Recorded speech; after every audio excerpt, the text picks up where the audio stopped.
Welcome back everyone to my Let's Play of Final Fantasy V, the 4-job Fiesta for TNV Small Critter Rescue. Last episode, we made our way into the final area in the Cleft of Dimension. It's like a space area, a crystal space area.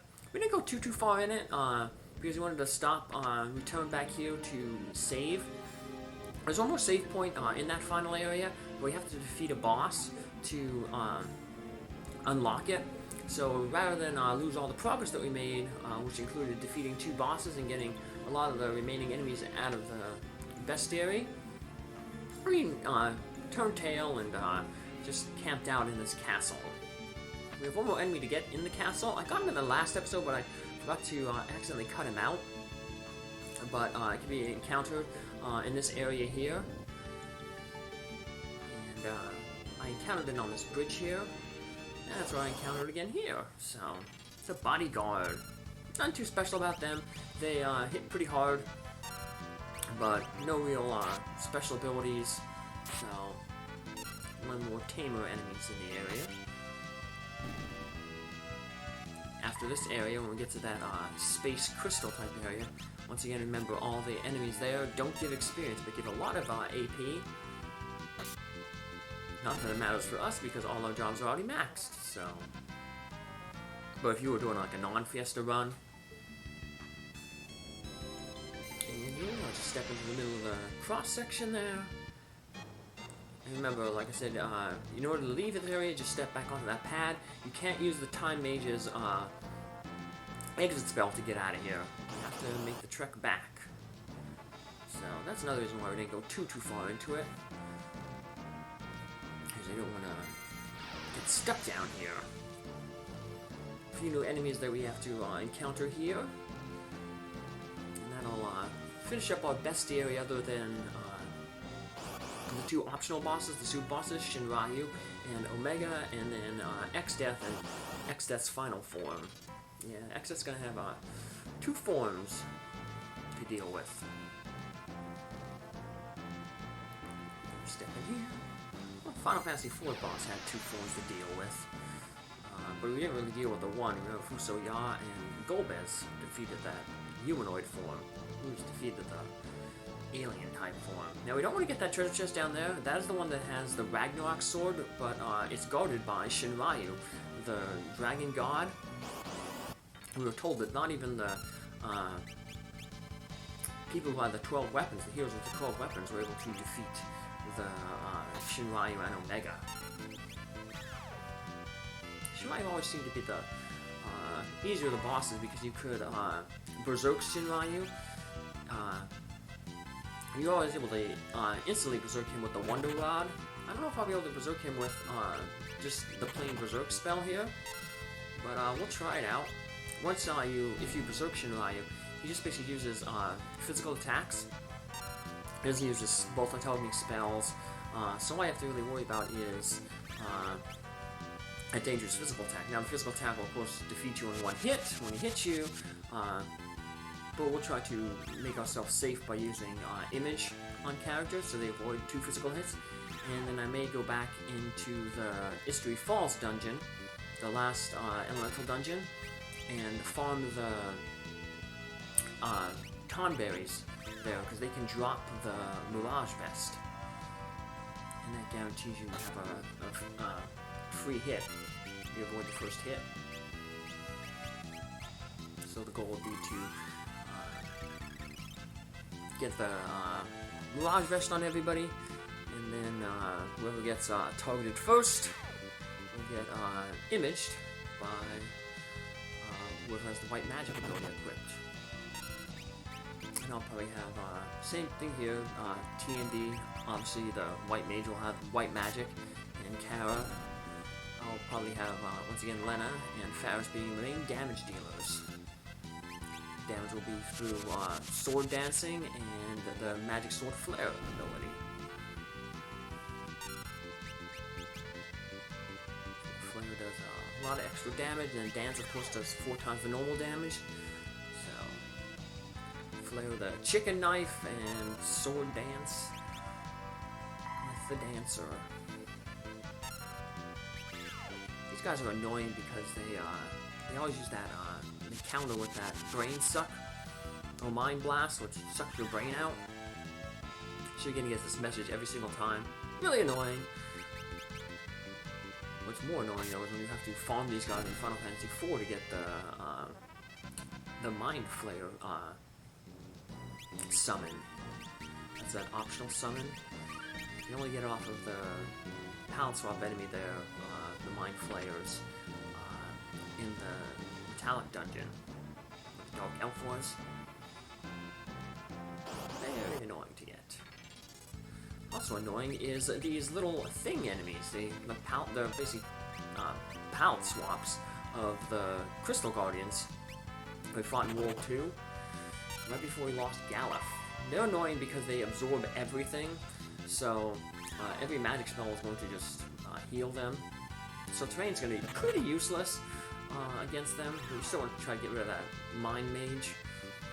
Sad thing is the Mind Mage is in the back row, and so it's going to take like 2 sword dashes to finish it off.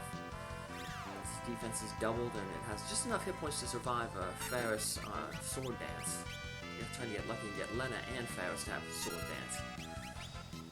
One good thing though about the things though, even though they're really annoying and can absorb all elementals, they have really low hit points. So yeah, pretty much anything that's going to hit them is going to finish them off. Have a nice charm there. Even Earthquake. I figure that's like non-elemental, but yeah, everything works. Everything, they absorb everything and get healed up. So if you're just running a pure magic party, yeah, not going to be too good.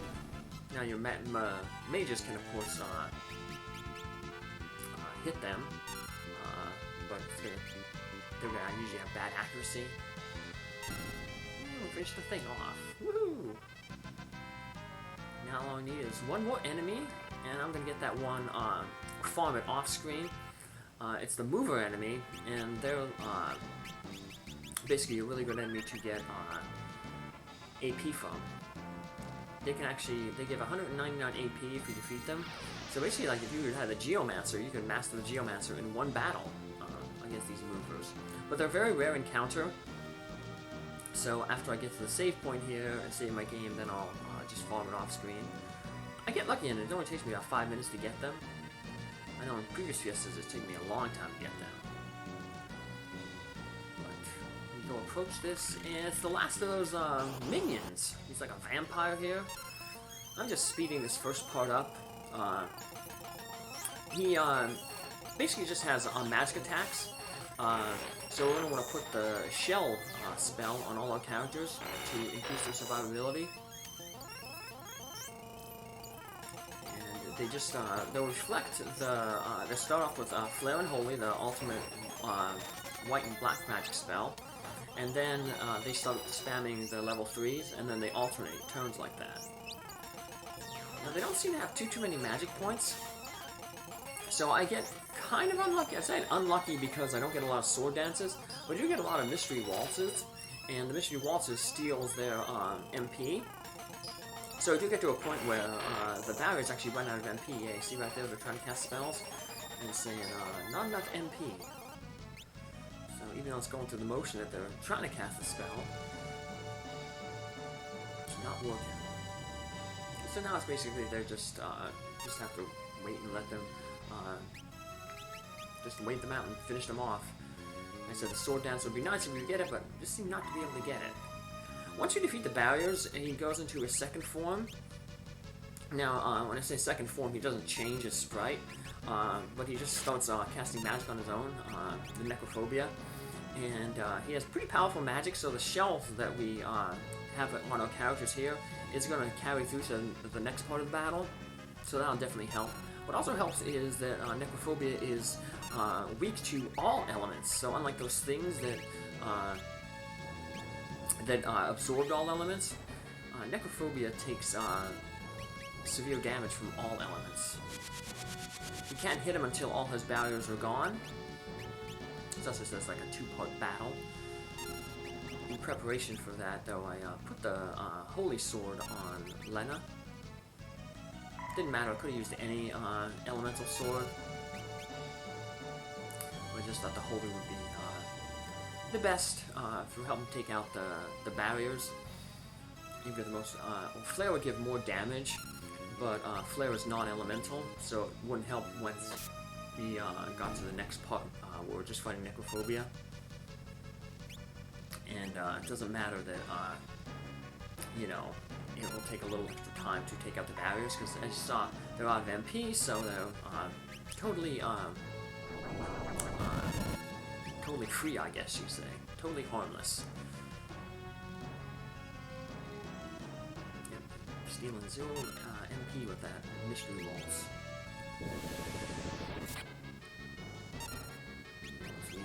Nice that you finish that off. This is also the battle then where we're going to... We actually don't defeat this guy, and you'll see. I will put his stats up though. We just basically drain him to 0 hit points, and then we get a cutscene. So, this guy, we don't actually technically defeat him. Somebody else is going to help us finish this guy off. As soon as we finish off this barrier. The ones in the back are really annoying because they benefit from the double defense because they're considered back row because they're behind Necrophobia here. Yeah, it would have been nice if, you know, he was behind the 4 barriers, but... My invincible barrier. Gonna have no choice. And this guy just basically casts really strong spells. Flash, not too big of an issue. It blinds several characters. TNV and Faris won't be blinded because they have ribbons on. Yeah, magic intensive classes. You can pretty much 9,999 them if they hit. Lenna hits with her attack. She should do the 999 as well because of the holy. Yeah, we don't even need the sword dance. Yeah, it's nice that they give this guy all weaknesses. Once you do enough damage to him, well, the battle ends and Gilgamesh appears. And this is Necrophobia saying that. He's like, Gilgamesh? Phew, I made it. He's gonna say why he's basically come back. If he goes home now, well, he'll remain in history as a weakling. And I guess he was so popular as an enemy in this game that he makes appearances in some future Final Fantasies. In Final Fantasy VI, he doesn't appear, but he in the remake of it, Final Fantasy VI Advance of the Game Boy Advance, he's an extra summon, an extra Esper, which are like the summons in that game. He's kind of a summon in Final Fantasy VIII. You have an Odin summon, and at one battle, if Odin will appear and cut down by the enemy that you're fighting, and Odin will of course drop his sword because he just got defeated by the enemy, and then Gilgamesh appears out of nowhere and grabs his sword. He basically becomes like a weapon collector in future Final Fantasies.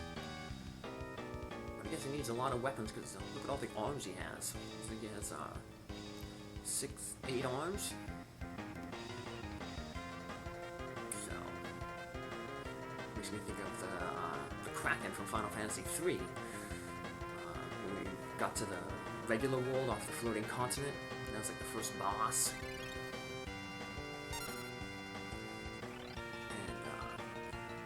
That Kraken, he had like those 8 tentacles. He didn't have any weapons though. Kind of like Octomammoth in Final Fantasy IV. But yeah, once Gilgamesh appears, the battle's over. It's just a timed event. Gilgamesh basically gives his spiel. Necrophobia tries to defeat Gilgamesh, but every single time that like circle appears on Gilgamesh, that's him basically having an elixir and refilling it himself to 4 hit points and magic points. So yeah, you don't have to worry about like healing Gilgamesh. Necrophobia will never be able to defeat him. Because like I said, after so long, he just keeps, after so many things, he just refills himself to max. So it doesn't matter. Necrophobia's hitting him for all. damage. Geomancer uses the blue magic exploder and finishes necrophobia. Now that would mean that Geomancer should be, defeated along with necrophobia, so he shouldn't make his way in any of the games. So when you use the exploder, you sacrifice your life. But like I said, he'll make an appearance in future games. So let's heal ourselves up here with the way too many cabins that we have. Definitely overspent on them. And I'm just going to walk around here. On this floor is where you're able to encounter the final enemy that we need to encounter, the Mover. And they're considered like zombie enemies, even though they don't look like zombies. They are weak to fire. So we're going to put the fire sword on Lenna there. Because they're considered undead, they take a lot of damage when attacked by TNV Saint Staff. It basically takes almost half their hit points away. Now you have to defeat these guys pretty quickly because they shift positions, and after I think about like 3 shifts, they run away. So you just gotta hope that finish them off pretty quickly. We get lucky, we managed to hit the same one that we hit earlier with TNV. Like I said, when they shift positions, you don't know if they're where they went. And yes, Faris did the Jitterbug duet, and because like I said, they're zombies, they're considered undead, they're actually taking stuff away from us. So that's why Lenna lost magic points there with when she did the waltz. And Faris lost hit points when she did the Jitterbug duet. That's the last, like I said, of the regular enemies in the game. Now, like I said, all we have to do is take on the final boss, Exdeath, his second form, and then get the other 2 optional super bosses. So, but tomorrow, we're gonna go face Exdeath. He's one barrier, one teleporter away, so it's almost time to take out the bad guy. Take care, have a good one, and see you in the next episode. Bye.